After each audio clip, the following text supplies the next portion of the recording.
هو الذي يسيركم في البر والبحر حتى إذا كنتم في الفلك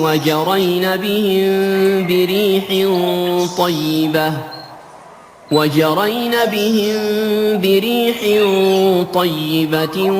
وفرحوا بها